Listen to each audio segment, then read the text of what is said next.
ছেলেদের যে যৌন শক্তি যেটা আছে সেইটাকে সঠিক জায়গায় ব্যবহার না করে অন্য কোনো ভাবে সেইটার মনোকাম এবং চাহিদাকে পূরণ করা। এইটার একটা নবী জামানার কি ছিল, নাম ছিল লূত আলাইহিস সালাতু ওয়াস সালাম। লাওয়াতের অর্থাৎ এই সময়টা পুরুষ পুরুষকে পছন্দ করতেন, মেয়ে মেয়েকে পছন্দ করতেন। এটা নিয়ে এত ব্যাপক আলোচনা করাটা আমার কাছে উচিত মনে হচ্ছে না। বাকি যেহেতু এটা কোরআন হাদিস থেকে বর্ণিত, অবশ্যই এটা সমাজে ঘটে, কিন্তু এটার ওইরকম ভাবে আলোচনা হয় না।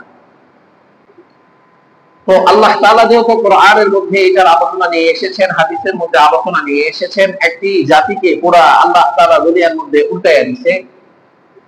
এটা একটা জাতি ছিল, তার মানে এই খারাপ কাজটা হয়, অর্থাৎ ছেলে ছেলেকে পছন্দ করা অথবা মেয়ে মেয়েকে পছন্দ করা। এটা হয় কি হয় না বলেন? এটা তো বহির বিশ্বে এই সমকামিতাকে কি করা আছে, মানে এটা বৈধ, তারা ইচ্ছা করলে এরকম ভাবে থাকতে পারে। লিভ ইন রিলেশনশিপ যেটাকে বলা হয়, অর্থাৎ একটা ছেলে একটা মেয়ে অনায়াসে থাকতে পারে। এরকম ভাবে ওরা একটা ছেলে আর একটা ছেলেকেও নিয়ে থাকতে পারে, একটা মেয়ে একটা মেয়েকেও নিয়ে থাকতে পারে। বলেন নাউজুবিল্লাহ।